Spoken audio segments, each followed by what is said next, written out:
જૂનાગઢમાં વર્ષોની પરંપરા મુજબ મહાશિવરાત્રિનો ભવ્ય મેળાનું આયોજન થઈ રહ્યું છે, ત્યારે જિલ્લા કલેક્ટર સાહેબના માર્ગદર્શન નીચે વહીવટીતંત્ર કાર્યરત છે.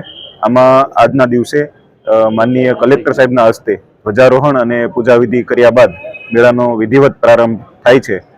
ત્યારે આ સમગ્ર વ્યવસ્થાને પહોંચી વળવા માટે કલેક્ટર સાહેબના માર્ગદર્શન નીચે યોગ્ય પ્રમાણમાં પોલીસ બંદોબસ્ત રાખવામાં આવેલો છે. આ ઉપરાંત પીવાના પાણીની વ્યવસ્થા પણ પૂરતા પ્રમાણમાં કરવામાં આવેલી છે. પાર્કિંગની વ્યવસ્થાઓ પણ પૂરતા પ્રમાણમાં છે. મેળામાં કોઈ ભાગદોડ કે ન થાય એના માટે કલેક્ટર સાહેબના માર્ગદર્શન પ્રમાણે અગાઉથી જ NDRF અને SDRFની ટીમો પણ તૈનાત કરવામાં આવેલી છે. વહીવટીતંત્ર દ્વારા ભવ્ય સાંસ્કૃતિક કાર્યક્રમનું પણ આયોજન કરવામાં આવેલું છે. મેળાના 4 દિવસ દરમિયાન અહીંયા સાંસ્કૃતિક કાર્યક્રમનું આયોજન કરવામાં આવશે. વહીવટીતંત્ર કલેક્ટર સાહેબના માર્ગદર્શન નીચે આ સમગ્ર મેળા દરમિયાન આવનાર સાધુ સંતો અને શ્રદ્ધાળુઓને કોઈ તકલીફ ન પડે એ માટે સંપૂર્ણપણે કાર્યરત છે. જય ગિરનારી, ઓમ નમો નારાયણ. ગરવા ગિરનારની આ પવિત્ર ગોદ ભવનાથ તળેટીમાં જ્યાં ભગવાન દત્તાત્રેય 9 સિદ્ધો અને આદિશક્તિમાં અંબાના બેસણા છે એવી આ પવિત્ર ભૂમિ એટલે ગિરનાર. અને વર્ષોની પરંપરા શિવરાત્રિ મહામેળો અહીં યોજાય છે. અને આ મેળામાં આમ તો આ મેળો એ આધ્યાત્મ મેળો છે, જ્યાં જીવ અને શિવનું મિલન એવો આ મેળો છે.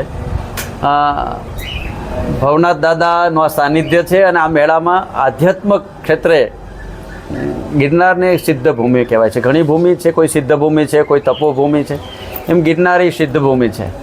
ગિરનાર એ સ્વયં રક્ષિત છે. આપણે જોયું હશે કે ગિરનારના ઉત્તરમાં દોલતપરામાં મહાદેવ બિરાજે છે, જ્યારે પશ્ચિમમાં પણ મહાદેવ છે, દક્ષિણમાં રામનાથ મહાદેવ છે. 4 દિશા એ મહાદેવથી રક્ષિત છે. અને 4 દિશાના મહાદેવ છે, એવી રીતે 4 દિશાના ભૈરવ પણ છે. અહીંયા હજારો ગુફાઓ છે, હજારો ગુફા નામ સાથે છે. એ બહુ લાંબો વિષય થઈ છે, તો વિસ્તૃત કરશું તો. એટલે અહીંયા 24/24 જે અવતારો છે ને એની 24/24 ગુફાઓ છે અને એના નામ સાથે હું તમને કહી શકું છું, પણ એ વિષય લાંબો થશે.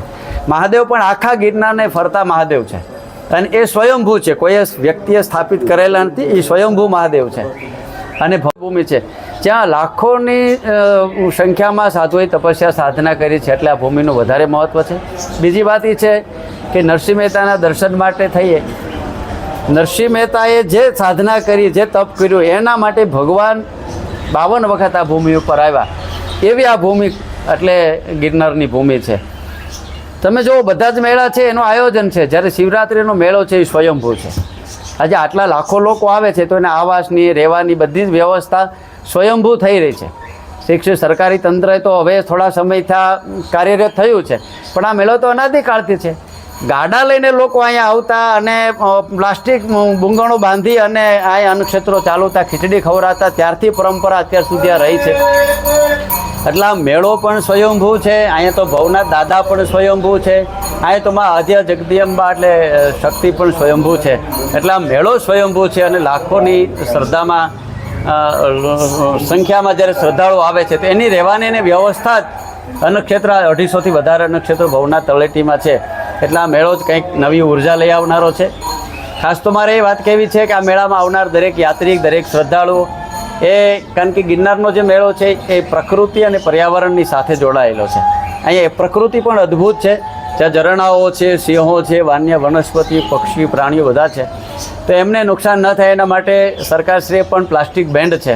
તો ગિરનાર આવનાર દરેક યાત્રી પ્લાસ્ટિક મુક્ત થઈને આવે, પ્લાસ્ટિક ન લઈ આવે, કચરો ન કરે, કારણ કે આ પર્યાવરણને છે એનું જતન આપણે કરવું એ આપણી દરેકની નૈતિક ફરજ છે.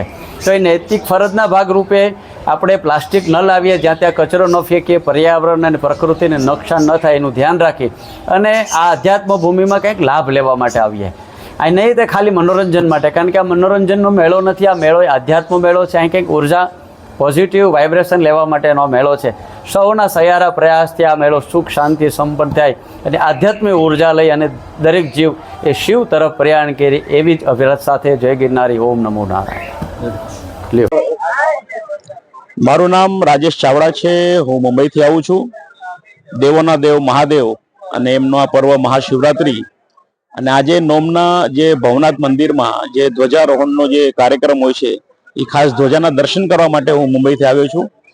આમ તો હર વર્ષે હું મહાશિવરાત્રિના જે અહીંયા આવતો હોઉં છું, પણ ધ્વજારોહણનું જે વિશેષ મહત્વ છે, એ વિશેષ મહત્વના માટે હું છેલ્લા 3 વર્ષથી ખાસ કરીને ધજાના દર્શન માટે હું અહીંયા હર વર્ષે આવું છું.